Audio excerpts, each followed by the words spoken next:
The morning sun was bright over the city, but inside a small apartment on the third floor, a boy named Daniel sat quietly on his bed. He was holding an old violin. The wood was scratched. The strings were thin and worn. But to Daniel, this violin was the most precious thing in the world. His mother, Maria, stood at the door. She was a short woman with tired eyes but a warm smile. She worked 2 jobs to keep food on the table. Every morning she left before sunrise. Every night she came home after dark. But today was different. Today she had taken the morning off. "Are you ready?" she asked softly. Daniel looked up. He was only 14 years old, but his eyes held something deep, something that came from years of struggle and hope. He nodded slowly. "I'm ready, Mama." Maria walked over and kissed his forehead. "Your father would be so proud of you," she whispered. Daniel's father had died 3 years ago. He was a musician, not a famous one, not a rich one, but a good one. He had played the violin in small restaurants and at weddings. He never made much money, but when he played, people stopped to listen. He had taught Daniel everything he knew. Before he died, he gave Daniel his violin. It was old even then. But Daniel's father had looked into his son's eyes and said, "This violin has a voice. One day you will let the world hear it." Daniel had never forgotten those words. Today was the day of the audition. The Royal Music Academy was the most famous music school in the country. Every year, hundreds of young musicians tried to get in. Only a few were accepted. The ones who got in received free training from the best teachers. They performed in big concert halls. They became stars. For a boy like Daniel, who came from a poor family, this was the only way forward. There was no money for private lessons. There was no money for a new violin, but there was talent, and there was heart. Maria and Daniel took the bus across the city.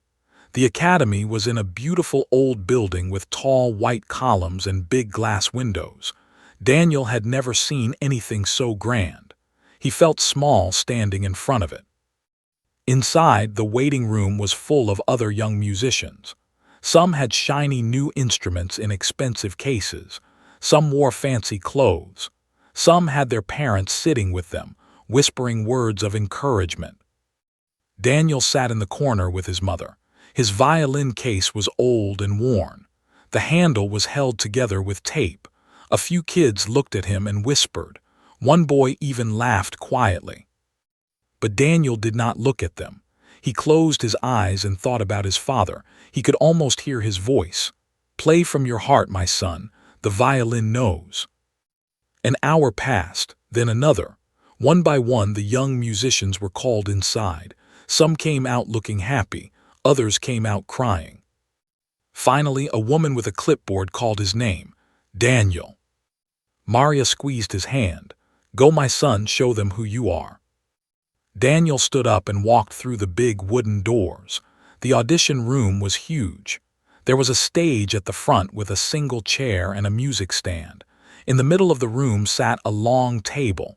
Behind it were 5 people. They were the judges. In the center sat a man with gray hair and sharp eyes. His name was Mr. Harmon. He was the director of the Royal Music Academy. He was famous. He was powerful, and he was known for being very, very strict. Mr. Harmon looked at Daniel as he walked in. His eyes moved from the boy's simple clothes to his old violin case. His lips pressed together in a thin line. "Name?" he asked, even though he had the papers in front of him. "Daniel, sir." "Age?" 14, sir." Mr. Harmon leaned back in his chair. "And what will you be playing for us today?" Daniel took a breath. "Caprice number 24, sir." There was silence. Then one of the judges coughed. Another raised an eyebrow. Mr. Harmon tilted his head. Caprice number 24 was one of the hardest pieces ever written for the violin. Professional musicians spent years mastering it. Some never could. And here was a boy in worn clothes with a broken violin case, saying he would play it. Mr. Harmon smiled, but it was not a kind smile. It was the smile of a man who thought he was about to see something foolish. He leaned over to the judge next to him and said in a low voice, but loud enough for Daniel to hear, "If he plays that piece well, I'll get on my knees." The other judges chuckled softly. Daniel's face did not change. He had heard the words. He had seen the smile. He knew what they thought of him, but he did not let it hurt him. He had faced worse. He walked to the center of the stage. He opened his old case. Inside was his father's violin. He picked it up gently like it was a living thing. He placed it under his chin. He lifted the bow. And then he closed his eyes. For a moment everything was silent. The judges watched. Mr. Harmon crossed his arms. The clock on the wall ticked. Then Daniel began to play. The first note cut through the air like a blade. It was sharp, it was clear, it was perfect. The second note followed, then the third, then a river of notes, fast and wild and beautiful. Daniel's fingers moved across the strings like water flowing over rocks. His bow danced. His body swayed. The music poured out of him like it had been locked inside for years, waiting to escape. The judges sat frozen. One woman's mouth fell open. One man dropped his pen. Mr. Harmon's arms slowly uncrossed. His smile faded. His eyes grew wide. This was not possible. This boy, this poor boy with his taped-up case and his old violin, was playing like a master. No, not like a master, like something more. Like someone born to play. The music filled the room. It climbed the walls. It touched the ceiling. It wrapped around every person and held them tight. Daniel did not see their faces. He was not in the room anymore. He was with his father. He was in their small apartment playing while his father smiled. He was in the hospital playing beside his father's bed in those last days. He was in the cemetery playing one final song as the rain fell. Every note carried a memory. Every note carried love.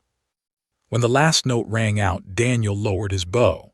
He opened his eyes. The room was completely silent. Then slowly one of the judges began to clap, then another, then another. But Mr. Harmon did not clap. He sat very still. His face was pale. His hands were gripping the edge of the table. He had made a promise, a joke, a careless, cruel joke. And now, looking at the boy on the stage, he realized something terrible. The boy had played perfectly. And everyone in the room had heard what he said. Daniel bowed once, picked up his violin and walked off the stage.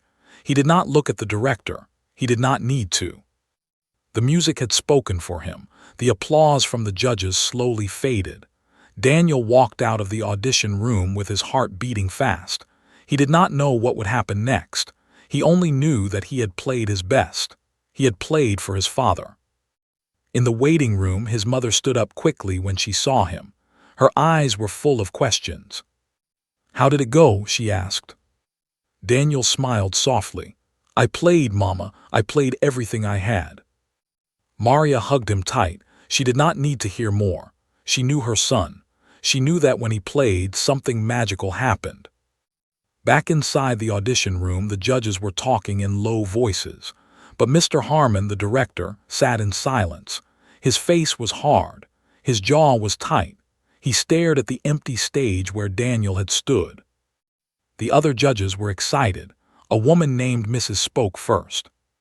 "That was extraordinary," she said. "I have been judging auditions for 15 years. I have never heard anything like that." A man named Mr. Williams nodded. "The boy has a gift, a rare gift. We must accept him." Another judge, a younger woman named Ms. Porter, agreed.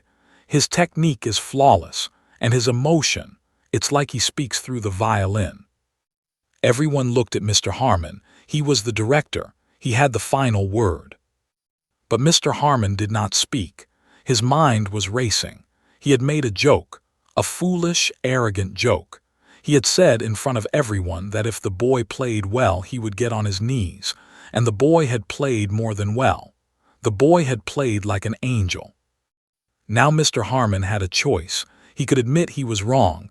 He could accept the boy and keep his promise. Or He could protect his pride.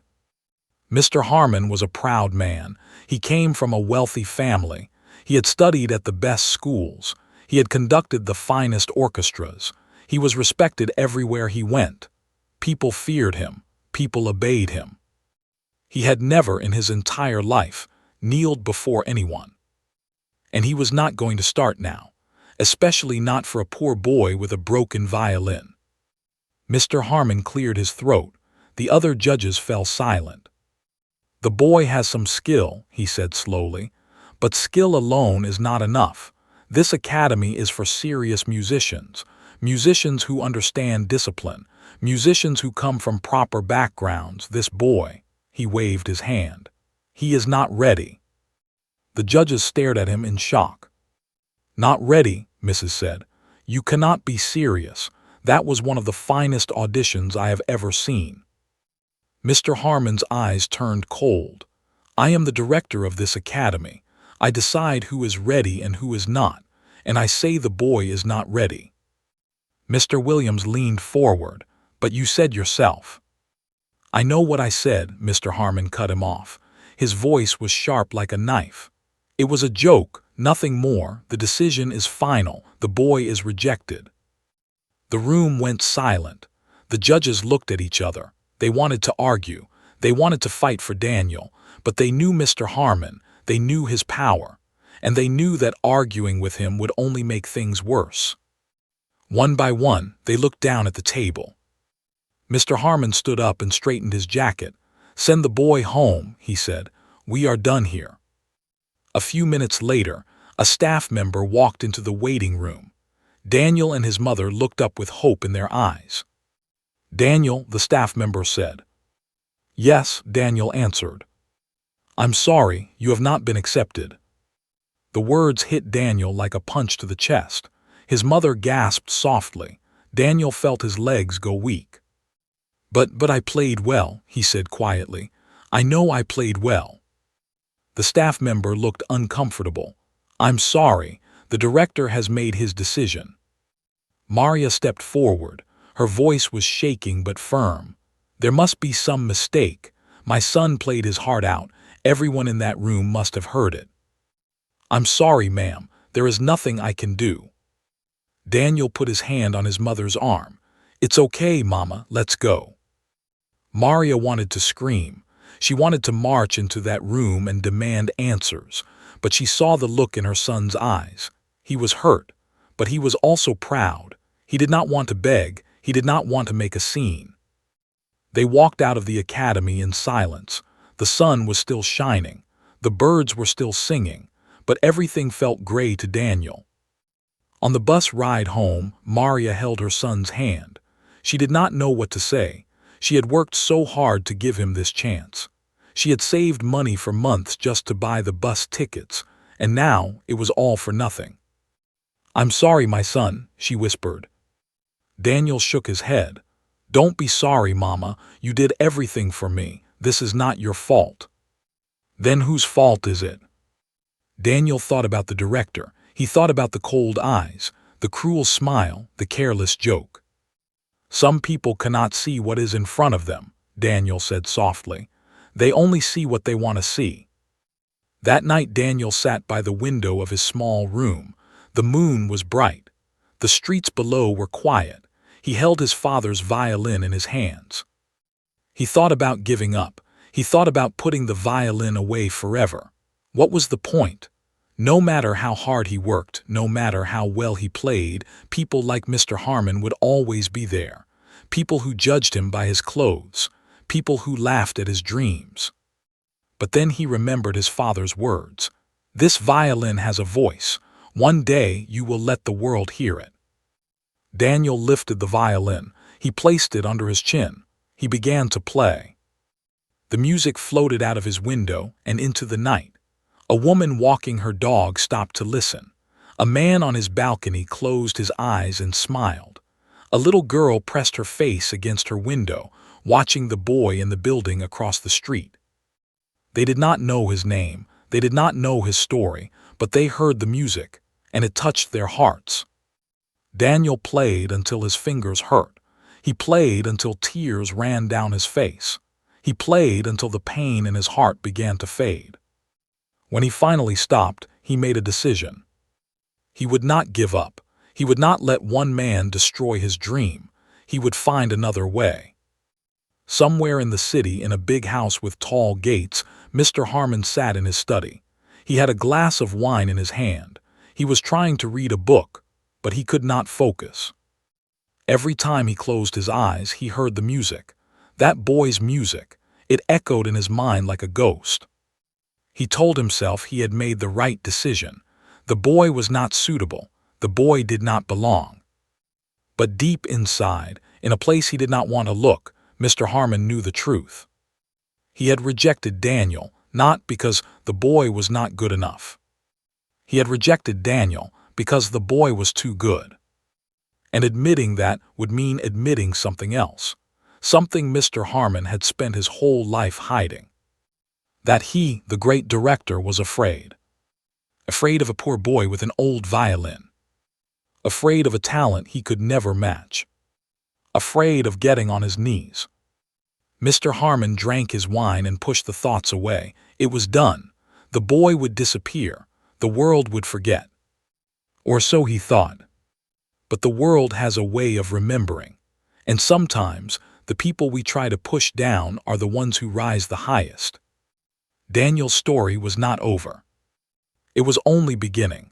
In the days after the rejection, Daniel did not leave his room much. He went to school. He came home. He played his violin, but there was a sadness in his eyes that his mother could see. Maria worried about her son. She knew how much the academy had meant to him. She knew how hard he had worked. Every night for 6 years he had practiced. While other boys played games, Daniel played music. While other boys slept late, Daniel woke early to practice before school. All for a dream that had been crushed in a single moment. One evening, Maria came home from work early. She found Daniel sitting on the floor of his room, looking at an old photo album. She sat down beside him. The album was full of pictures of Daniel's father. There he was as a young man, holding his violin for the first time. There he was playing at a small, his eyes closed, lost in the music. There he was on his wedding day, looking at Maria like she was the only person in the world. And there he was holding baby Daniel, just hours after he was born. He was so happy that day, Maria said softly. He said to me, Maria, this boy is going to change the world. Daniel touched the photo gently. I miss him, Mama. I know, my son, I miss him too. Daniel turned the page. There was a picture of his father teaching him to play. Daniel was maybe 5 or 6 years old in the photo. The violin looked huge in his small hands, but his father was patient, guiding his fingers, showing him how to hold the bow. He never got angry when I made mistakes, Daniel said. He just smiled and said, try again, son. The music is inside you. You just have to find it. Maria nodded. Your father believed in you more than anyone. He always said you had something special, something he could see even when you were a baby. What do you mean? Maria smiled at the memory. When you were just a few months old, you would cry like all Bobbies do. But whenever your father played the violin, you would stop crying. You would just listen. Your little eyes would follow his hands. It was like you understood the music even then. Daniel had heard this story before, but tonight it felt different. Tonight it felt like his father was speaking to him through his mother's words. Your father was a brilliant musician, Maria continued. Did you know that he once had a chance to study at a famous school, back in our home country before we came here? Daniel looked up. No, he never told me that. Maria's eyes grew distant. He was 18 years old. A great teacher heard him play and offered him a place at the National Conservatory. It was his dream. But that same year his father got sick, very sick, had to work to support his family. He gave up his dream so his younger brothers and sisters could eat. Daniel felt a lump in his throat. He never went to the school. Maria shook her head. Never.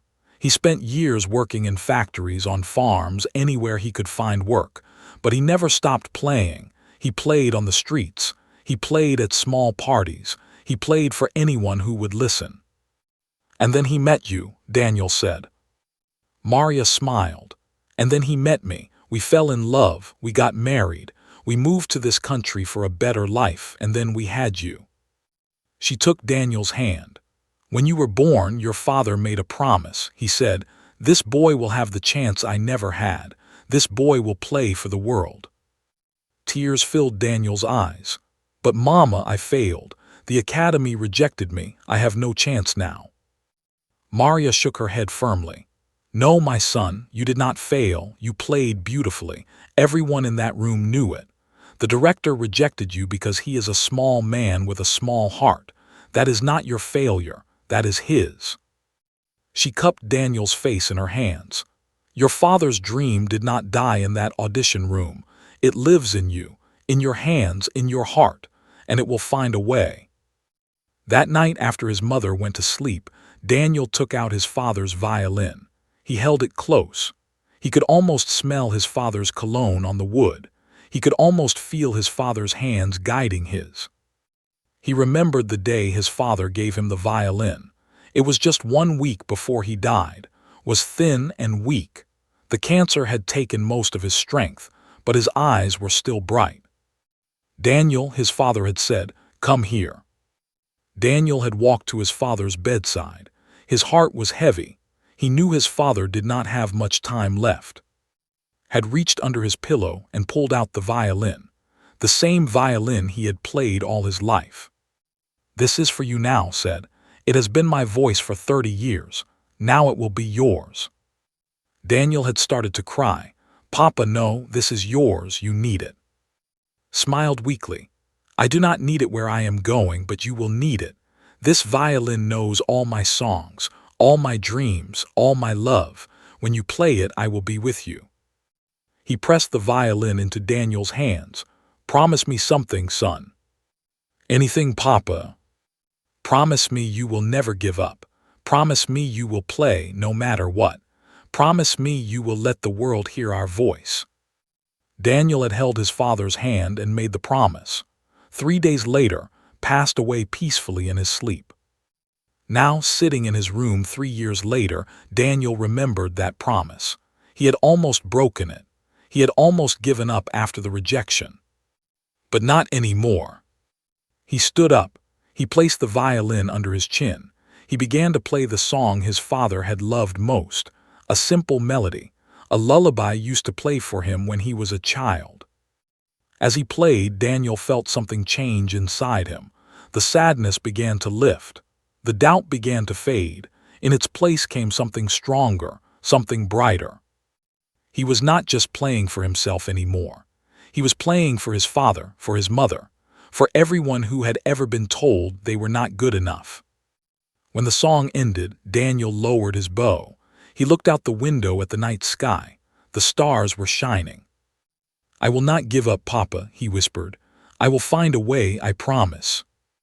Far away in a place beyond the stars, perhaps heard his son's words. Perhaps he smiled.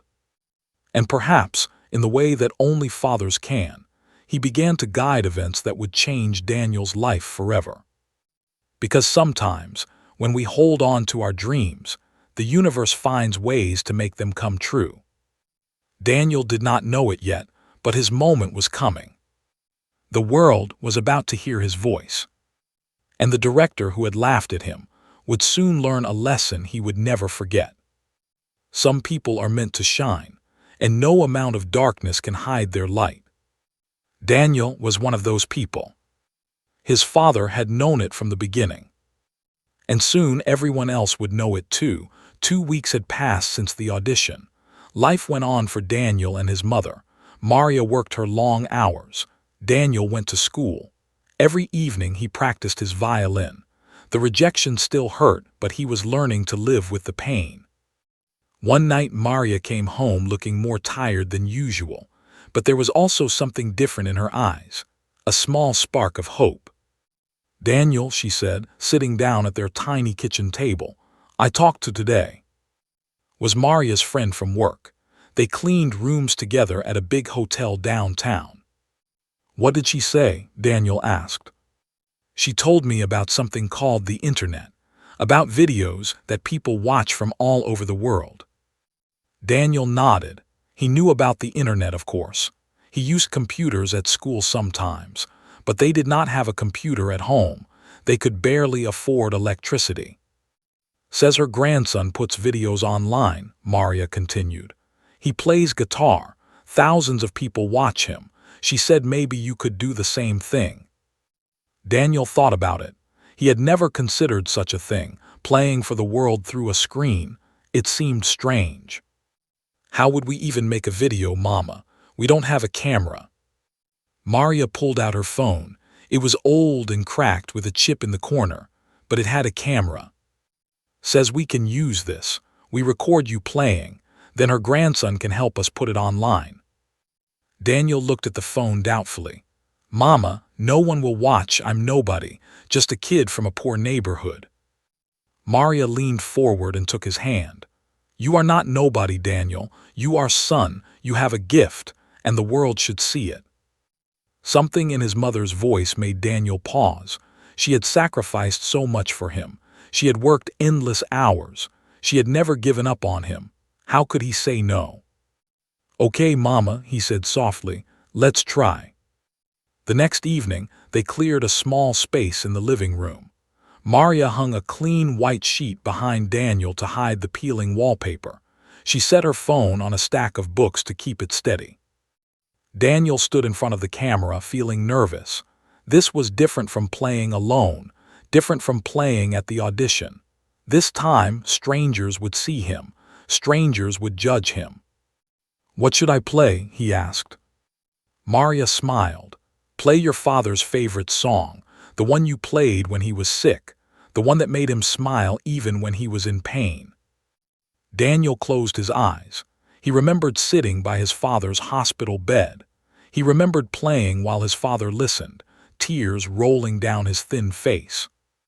He lifted the violin. He began to play. The music filled the small apartment. It drifted through the thin walls. A neighbor upstairs stopped walking. A couple next door paused their conversation. Even the traffic outside seemed to grow quiet. Daniel played for 5 minutes. He poured everything into the music, his love, his loss, his hope, his dreams. When he finished, Maria was crying. She wiped her eyes and stopped the recording. "That was beautiful, my son," she whispered. The next day, his grandson helped them upload the video. He added a simple title, "A Boy and His Father's Violin." He posted it on a popular video website. "Don't expect too much," the grandson warned them. "Most videos get only a few views. Sometimes it takes years to get noticed." Daniel nodded. He did not expect anything. He had learned not to hope too much. But this time, something different happened. Within 1 hour, the video had 100 views. Within 3 hours, it had 1,000. By the next morning, it had 50,000. People were sharing the video everywhere. They wrote comments like, "This made me cry," and "Who is this kid? He's amazing." And "I've been playing violin for 20 years and I've never seen anything like this." Within a week, the video had 3 million views.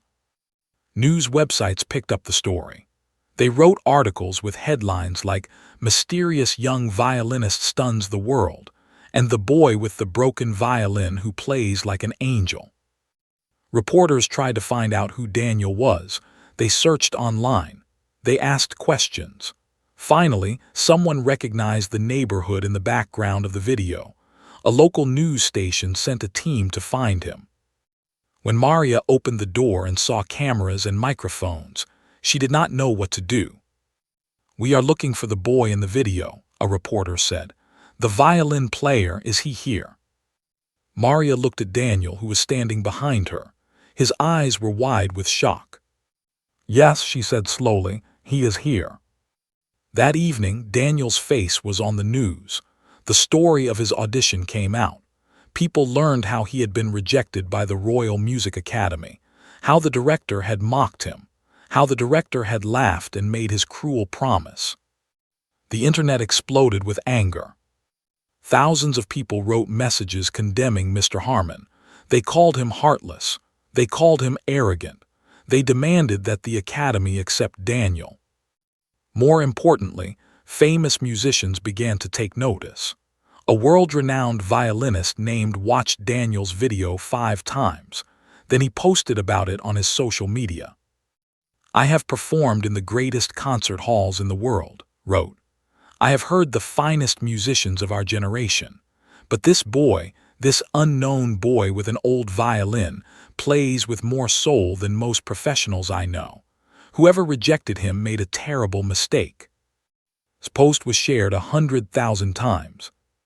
Within days, Daniel received invitations from music schools all over the country. Scholarship offers poured in. Television shows wanted to interview him. Newspapers wanted to write about him. But one message stood out from all the rest. It was from the head of the National Symphony Orchestra. His name was Mr. Alexander Cross, and he was known as one of the most important figures in the music world. His message was short and simple. "Dear Daniel, I have watched your video. I have listened to your music. I would be honored if you would perform with our orchestra at our next concert. Please call me." Maria read the message 3 times. Then she looked at her son. "Daniel," she whispered, "do you understand what this means?"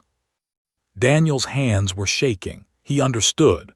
The National Symphony Orchestra was the most famous in the country. They performed for presidents and kings. They played in the grandest halls. And they wanted him. "What should I do, Mama?" he asked. Maria smiled through her tears. "You should call them, my son, and then you should show the world what your father always knew." "What is that?" Maria touched his cheek. "That you were born to play." In his big house across the city, Mr. Harmon saw the news reports. He watched Daniel's video. He read the comments calling him a fool. He saw how the world was falling in love with the boy he had rejected. And for the first time in his life, he felt something he had never felt before. Fear. The boy was rising, and there was nothing Mr. Harmon could do to stop it. His cruel joke was coming back to haunt him. And the whole world was watching. Mr. Harmon had always been a man in control. For 25 years he had ruled the Royal Music Academy with an iron hand. Students feared him, teachers obeyed him, donors trusted him. He was untouchable. But now everything was changing. The morning after Daniel's video went viral, Mr. Harmon woke to find his phone full of messages. Reporters wanted interviews. Board members wanted answers. Former students wanted explanations. He ignored them all and drove to the academy. But when he arrived, there were protesters outside. Young people with signs that read, "Music is for everyone, and talent has no address, and Mr. Harmon must go." Someone had found out about his comment, his cruel joke about getting on his knees. It was everywhere now, on social media, in the news, on the lips of every person who cared about music and fairness.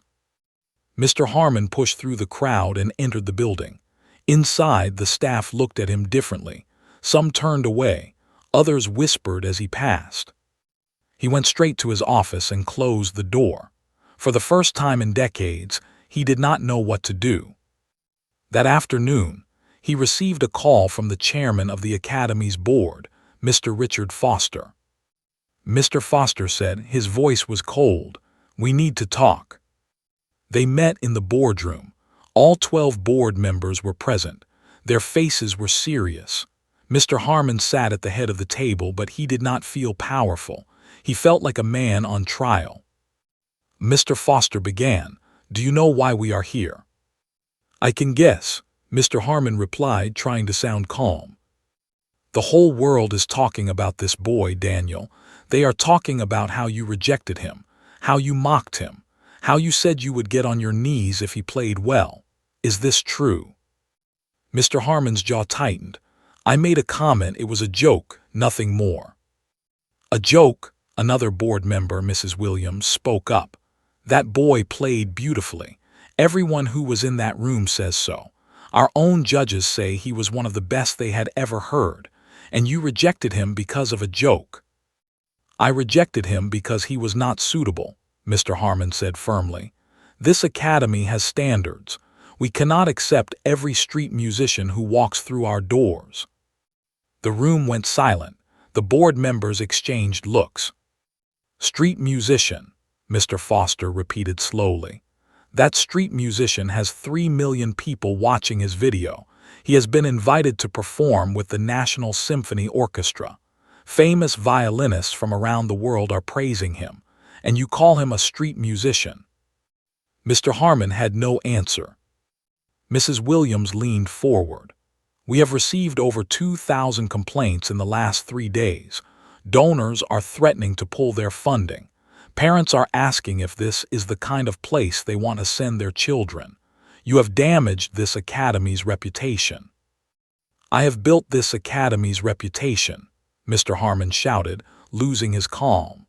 "For 25 years, I have made this the finest music school in the country, and now you question me because of one boy." "Yes," Mr. Foster said quietly, "because of how you treated one boy, because it showed something about you that we did not want to see." Mr. Harmon stood up, his chair scraping against the floor. "What are you saying?" Mr. Foster looked him in the eye. "We are saying that you have a choice. You can apologize publicly. You can admit you were wrong. You can offer the boy a full scholarship. Or," he paused, "or you can resign." The words hung in the air like a death sentence. Mr. Harmon's face turned red. Apologize? Resign? He had never apologized for anything in his life. He had never admitted he was wrong. He was Harmon. He did not bow to anyone. "I will do neither," he said through clenched teeth. "I stand by my decision. That boy does not belong here, and I will not be bullied by the internet." He stormed out of the room. That night Mr. Harmon sat alone in his house. It was a beautiful house, full of expensive furniture and paintings, but it felt cold, empty. He poured himself a glass of whiskey and stared out the window. The city lights twinkled in the distance. Somewhere out there, the boy was probably practicing, probably dreaming, probably becoming more famous with every passing minute. Mr. Harmon hated him. He hated the boy's talent. He hated the boy's humble background. He hated how the boy had walked into his academy with a broken violin and made him look like a fool. But most of all, he hated the feeling growing in his chest, the feeling that maybe, just maybe, he was wrong. He pushed the thought away and drank his whiskey. Over the next few days, things got worse. Several major donors pulled their funding. 3 teachers resigned in protest. Applications to the academy dropped by 40%. Then came the final blow. One of the judges who had been at Daniel's audition, a young woman named Ms. Porter, went to the press. She told them everything. How Daniel had played perfectly. How Mr. Harmon had mocked him. How she and the other judges had wanted to accept him but were overruled. She also revealed something else, something that made headlines around the world. She had secretly recorded the audition on her phone. The recording was released online. In it, everyone could hear Daniel's beautiful playing, and everyone could hear Mr. Harmon's cruel words. "If he plays that piece well, I'll get on my knees." The video spread like wildfire. Within hours, it had 10 million views. Mr. Harmon's face was everywhere. He had become a symbol of arrogance and unfairness. The hashtag Keep Your Promise started trending. People posted it with pictures of Daniel. Celebrities used it. News anchors talked about it. The board of the academy called an emergency meeting. This time, they did not give Mr. Harmon a choice. Mr. Foster said, "We have no option, you must go." Mr. Harmon looked around the room. No one would meet his eyes. "You are all cowards," he said quietly. "You would throw me away because of public pressure, after everything I have done for this academy." "You have done much," Mrs. Williams replied, "but you have also done this, and we cannot ignore it." Mr. Harmon stood up slowly. He felt old, tired, broken. "Very well," he said. "I will resign, but mark my words, that boy is trouble. Talent like his does not come without a price. One day you will see." He walked out of the room for the last time. The next morning, the Academy announced that Mr. Harmon had stepped down as director. They also announced that Daniel was being offered a full scholarship, along with a formal apology.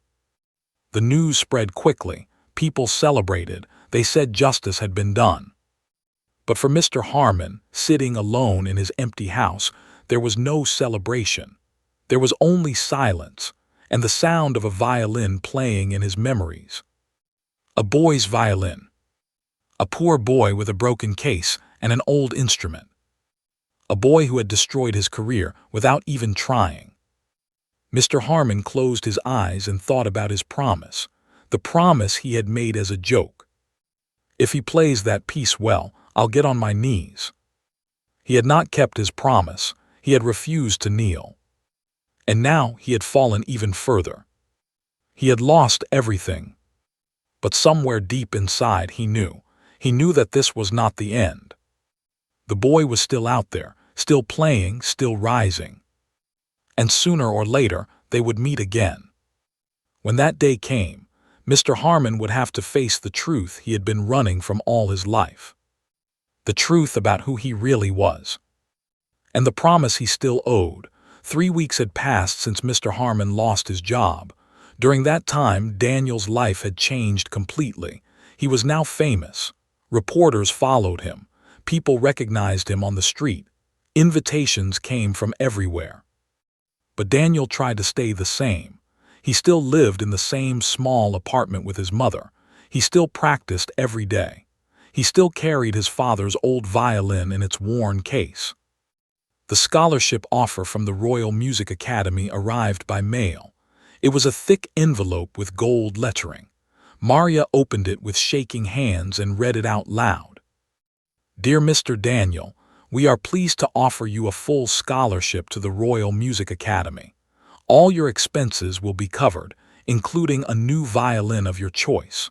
We apologize for any misunderstanding during your audition and hope you will accept this opportunity." Daniel listened quietly. When his mother finished, she looked at him with hope.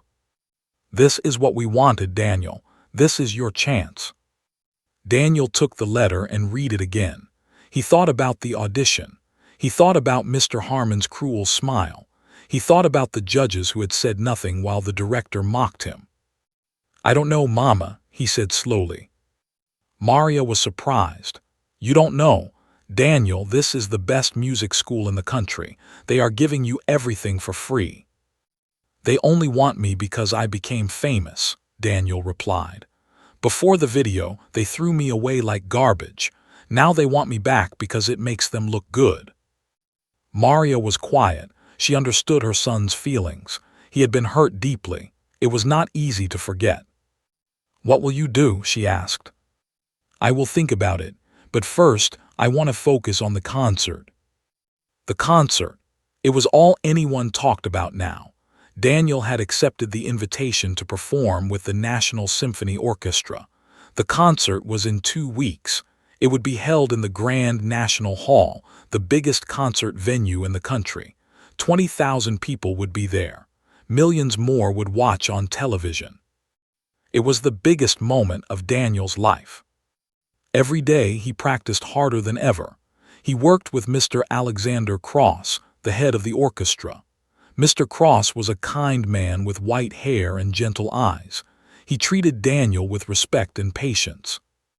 "You have a rare gift," Mr. Cross told him, "but you also have something more important. You have heart. That is what makes music special."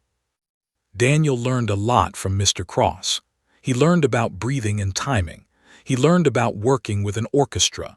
He learned how to fill a big hall with sound. But most importantly, he learned that he belonged. He was not just a poor boy pretending to be a musician.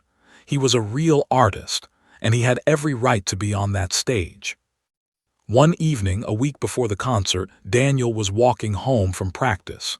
The sun was setting. painting the sky orange and pink. He was tired but happy. Then he saw a black car parked outside his apartment building. A fancy car, the kind of car people in his neighborhood never drove. A man was standing beside it. When Daniel got closer, he stopped in shock. It was Mr. Harmon. The former director looked different. He was thinner. His eyes were tired. His expensive suit hung loosely on his shoulders. He looked like a man who had not slept in days. "Hello, Daniel," Mr. Harmon said. Daniel did not move. He did not know what to say. Part of him wanted to walk past without a word. Part of him wanted to shout. But another part, the part that his father had taught him, told him to listen. "What do you want?" Daniel asked. Mr. Harmon took a deep breath. "I want to talk. May I have a few minutes?" Daniel hesitated, then he nodded. "We can talk here." They stood on the sidewalk as people passed by. No one recognized Mr. Harmon. He was just an old man now. "I watched your video," Mr. Harmon said. "Many times I read the comments, I saw the news stories." He paused. "I saw how the world fell in love with you." Daniel waited. "I have been in music my whole life," Mr. Harmon continued. 50 years. I studied at the finest schools. I conducted the greatest orchestras. I thought I knew everything about talent." He looked at Daniel with something like pain in his eyes. "But I was wrong about you." Daniel felt his heart beating faster.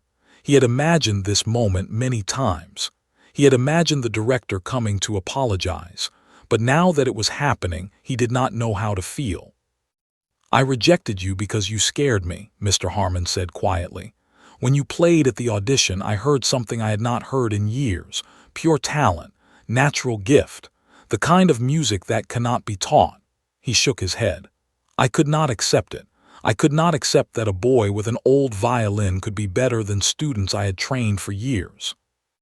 He looked down at his feet. "So I rejected you. I made a cruel joke. I tried to pretend you were nothing. But you were not nothing. You were everything I wished I could be when I was young." Daniel stared at him. He saw now that Mr. Harmon was not a monster. He was just a man who had made mistakes, a man who had let pride destroy him. "What do you want from me?" Daniel asked. Mr. Harmon looked up. His eyes were wet. "I want to keep my promise." "Your promise?" "At the audition, I said that if you played well, I would get on my knees." Mr. Harmon's voice shook. "I did not keep that promise. I was too proud, too afraid. But I am here now to ask you something." Daniel waited. "Let me come to your concert," Mr. Harmon said. "Let me hear you play again. And this time, if you will allow it, I will do what I should have done from the beginning." Daniel was silent for a long moment. He thought about his father. He thought about what would want him to do. His father had always said that forgiveness was not for the person who did wrong. It was for the person who was hurt. Holding on to anger was like carrying a heavy stone. The only way to be free was to let it go. "You can come to the concert," Daniel said finally, "but I am not the one who decides if you keep your promise. That is up to you." Mr. Harmon nodded slowly. "I understand." He turned to get in his car, then stopped. He reached into his pocket and pulled out a small envelope. "This is for you," he said. "It is not much, but I wanted you to have it." Daniel took the envelope. Inside was a photograph, an old, faded photograph of a young man holding a violin. The young man looked proud and happy. "Who is this?" Daniel asked. "It is me," Mr. Harmon said. "When I was your age, before I became what I became." He looked at Daniel with sad eyes. "Keep playing, boy. Do not let the world make you cold like it made me." He got in his car and drove away. Daniel stood on the sidewalk for a long time holding the photograph. He looked at the young Mr. Harmon. He saw the dreams in those young eyes, the hope, the love of music. Somewhere along the way, that young man had gotten lost. He had become bitter and cruel. But maybe Daniel thought it was not too late. Maybe people could change. He put the photograph in his pocket and walked upstairs. The concert was in 1 week. and Daniel had a feeling that it would change everything. For him, and for Mr. Harmon. Forever. The Grand National Hall was filled with light. Crystal chandeliers hung from the high ceiling. Red velvet seats stretched out in rows that seemed to go on forever. It was the most beautiful place Daniel had ever seen. 20,000 people were there. Politicians, celebrities, business leaders, music lovers from around the world. Every seat was taken. Cameras were everywhere, ready to broadcast the concert to millions of homes. Backstage, Daniel stood in a small room, holding his father's violin. He was wearing a new black suit that Mr. Cross had bought for him, but on his feet were his old shoes. The same shoes he had worn to his audition. They reminded him of where he came from. His mother sat beside him, holding his hand. She was wearing a blue dress, the nicest thing she owned. Her eyes were filled with tears, but she was smiling. "Your father would be so proud," she whispered. Daniel nodded. He could feel his father's presence. It was as if was standing right there with him, giving him strength. A knock came at the door. Mr. Cross entered, his white hair neatly combed, his tuxedo perfectly fitted. "It's time, Daniel," he said gently. Daniel took a deep breath. He hugged his mother tightly. "I love you, Mama." "I love you too, my son. Now go, show them who you are." Daniel walked through the backstage corridors. He could hear the murmur of the crowd. He could feel the excitement in the air. His heart was pounding, but his hands were steady. He was ready. As he approached the stage entrance, a stagehand whispered, 30 seconds. Daniel closed his eyes and thought of his father. He remembered sitting on his knee as a little boy, listening to stories about great musicians. He remembered his father's hands guiding his fingers on the violin. He remembered the last words had spoken to him. "Let the world hear our voice." 10 seconds. Daniel opened his eyes. He lifted his chin. He walked onto the stage. The applause was like thunder. 20,000 people rose to their feet. The sound washed over Daniel like a wave. He had never experienced anything like it. He walked to the center of the stage, where a single spotlight waited for him. The orchestra sat behind him, ready. Mr. Cross stood at the conductor's podium, baton in hand. Daniel looked out at the crowd. So many faces, so many eyes watching him. For a moment, he felt small. He felt like the poor boy with the broken violin case again. But then he saw his mother in the front row. She was crying and smiling at the same time, and next to her, in a simple seat among the crowd, sat Mr. Harmon. The former director was watching Daniel with something new in his eyes, something like hope. Daniel turned to Mr. Cross and nodded. He was ready. The orchestra began to play. The opening notes filled the hall. It was a famous concerto, one of the most beautiful pieces ever written for violin. Daniel had practiced it hundreds of times. He knew every note by heart. When his moment came, he lifted his father's violin. He placed it under his chin. He raised the bow.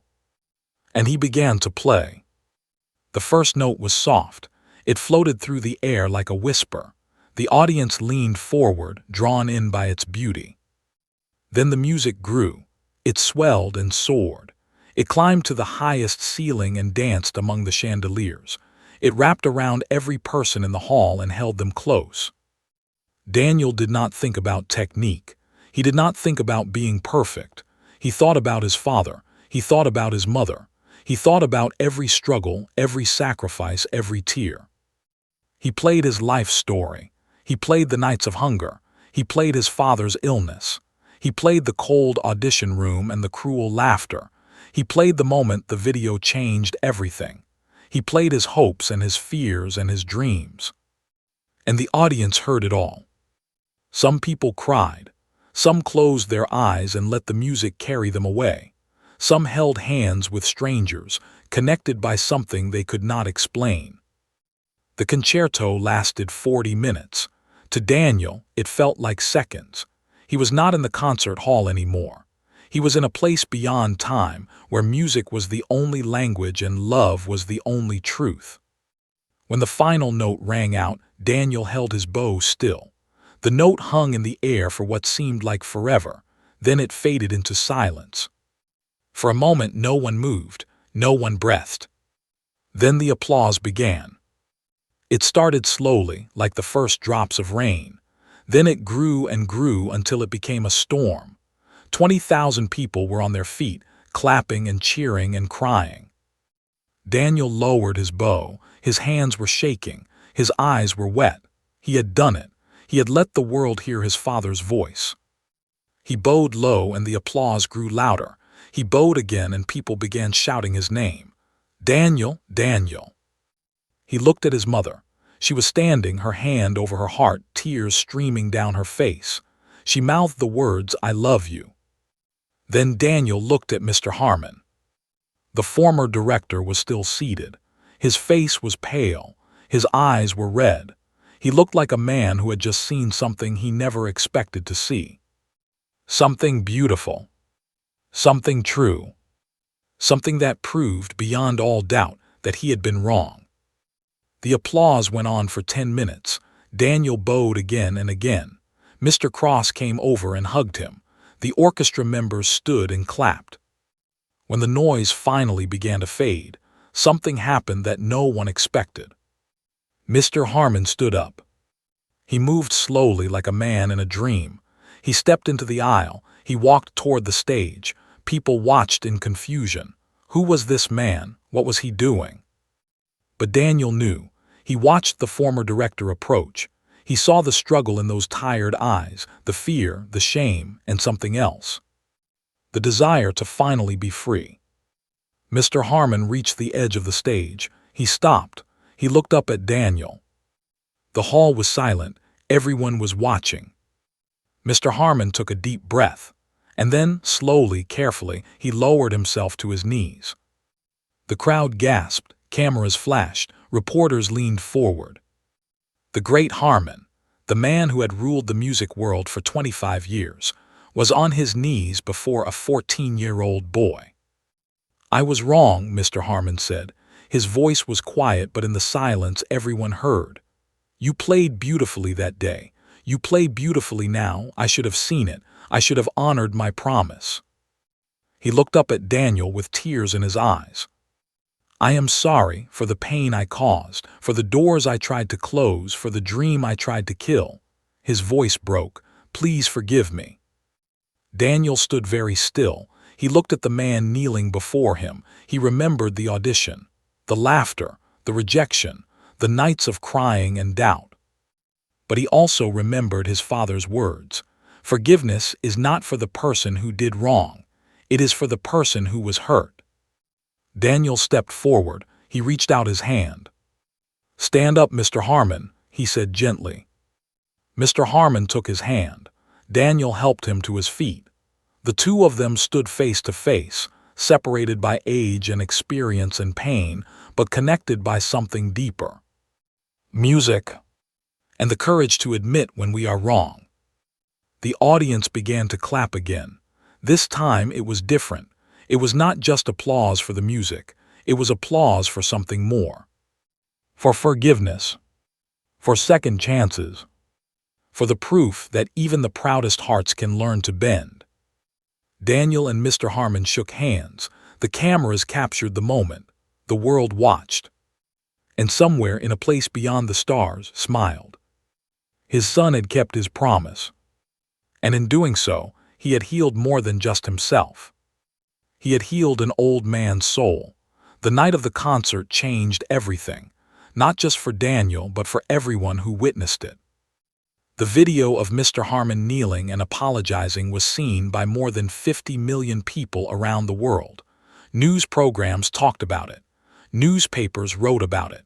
People everywhere discussed what it meant.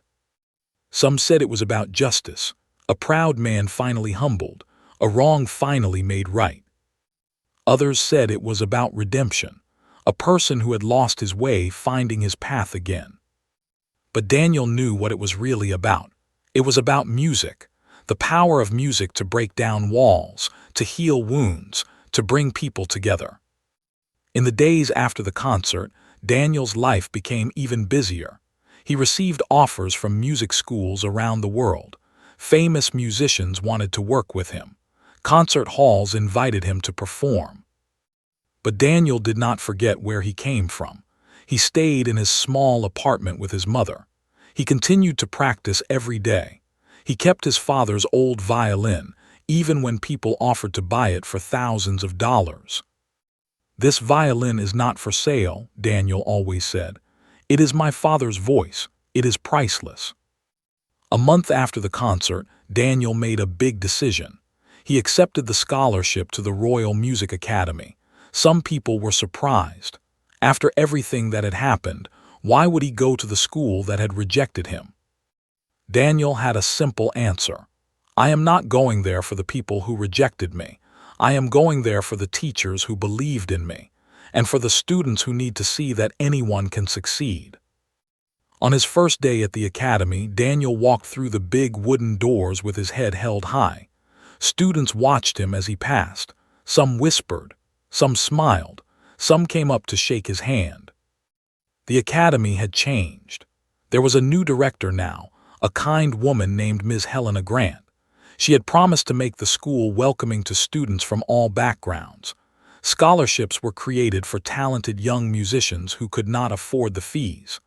The culture of arrogance and elitism was slowly being replaced by one of respect and opportunity. Daniel became the symbol of this new beginning. But what about Mr. Harmon? After the concert, many people expected him to disappear, to hide from shame, to spend his remaining years in bitter silence. But that is not what happened. A week after the concert, Mr. Harmon called Daniel. His voice was humble, nothing like the cold tone Daniel remembered from the audition. "Daniel," he said, "I have been thinking about what you said, about not letting the world make me cold. I want to do something good, something that matters. Will you help me?" Daniel agreed to meet him. They sat together in a small coffee shop, two people who had been enemies, now talking like old friends. Mr. Harmon shared his story. He talked about his childhood, growing up poor in a small town. He talked about his father, who had beaten him for dreaming of music. He talked about how he had fought his way to the top, only to become the kind of person he had always hated. "I was so afraid of being poor again," Mr. Harmon admitted. "So afraid of being looked down on. I became cruel to protect myself. But in the end, I only hurt myself. And I hurt people like you." Daniel listened without judging. He understood now that hurt people often hurt others. It was a sad cycle, but it could be broken. Together, they came up with a plan. Mr. Harmon would use his remaining wealth to start a foundation. It would be called the Second Chance Music Foundation. Its purpose was to provide free instruments and lessons to children from poor families. Children who had talent but no opportunity. Children like Daniel had once been. Daniel agreed to be the face of the foundation. He would perform at charity concerts. He would visit schools to inspire young musicians. He would show the world that dreams are worth fighting for. The foundation launched 6 months later. In its first year, it helped over 5,000 children. Violins, pianos, guitars, trumpets, all kinds of instruments found their way into the hands of young people who had never owned anything so precious. Mr. Harmon worked tirelessly for the foundation. He traveled to poor neighborhoods and spoke to parents. He convinced rich donors to give money. He did everything he had once refused to do. People said he was trying to make up for his past, and perhaps he was, but Daniel saw something else. He saw a man who had finally found peace, a man who had learned that true success was not about power or fame, it was about lifting others up. Years passed. Daniel grew into a young man. He graduated from the Royal Music Academy with the highest honors. He performed in concert halls around the world. He became one of the most famous violinists of his generation. But he never forgot his roots. He visited his old neighborhood often. He played for free in community centers and schools. He told his story to anyone who would listen. His mother, Maria, finally stopped working double shifts. Daniel bought her a nice house in a quiet neighborhood. She spent her days gardening and reading, at peace for the first time in years. On the wall of her living room hung a photograph of smiling with his violin. "He is watching over us," Maria often said. "He is proud of his son." Daniel believed her. One day, when Daniel was 25 years old, he received a letter. It was from Mr. Harmon. The old director was sick now, his body weakened by age and illness. He was in the hospital. Daniel went to see him immediately. The hospital room was quiet. Mr. Harmon lay in bed looking small and frail, but when he saw Daniel, his eyes brightened. "You came," he whispered. "Of course I came," Daniel said. He sat down beside the bed. "How are you feeling?" "Old," Mr. Harmon said with a weak smile. "Tired but happy." He reached out and took Daniel's hand. "I want to thank you." "Thank me for what?" "For forgiving me a second chance, for letting me be part of something beautiful." Tears rolled down Mr. Harmon's wrinkled cheeks. "I wasted so many years being cold and proud, but in the end you showed me what really matters." Daniel squeezed his hand. "You taught yourself, Mr. Harmon. I just gave you the chance." Mr. Harmon closed his eyes. "Will you play for me one last time?" Daniel nodded. He had brought his father's violin, knowing somehow that this would be asked. He stood up. He lifted the old violin. He placed it under his chin. And he played. He played the same song he had played at the audition all those years ago. The same song that had changed both their lives. Mr. Harmon listened with his eyes closed. A peaceful smile spread across his face. When the music ended, Daniel lowered his bow. He looked at Mr. Harmon. The old man was still smiling, but he was no longer breathing. He had passed away peacefully, carried to the next world by the sound of a violin. Daniel stood silently for a long time. Then he whispered, "Rest now, Mr. Harmon. Your promise is kept." The funeral was held a week later. Hundreds of people came. Students, teachers, musicians, and the children whose lives the foundation had changed. They all spoke of how Mr. Harmon had transformed in his final years, how he had become a different man.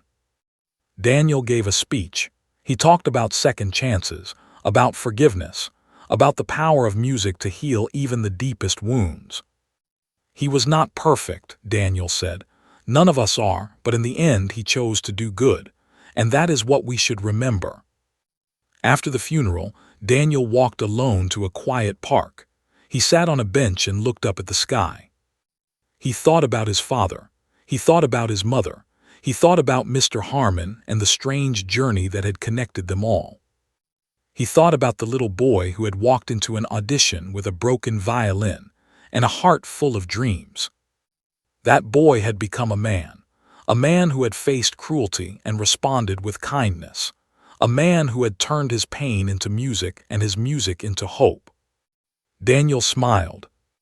He knew there would be more challenges ahead, more struggles, more moments of doubt.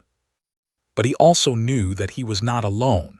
His father's spirit was with him. His mother's love was with him. The memory of Mr. Harmon's redemption was with him. And the violin, always the violin, his voice, his heart, his connection to everything that mattered. Daniel stood up and walked home. The sun was setting, painting the sky in shades of gold and pink. Tomorrow there would be new songs to play, new lives to touch, new dreams to inspire. But tonight he would rest. He had kept his promise. And that was enough.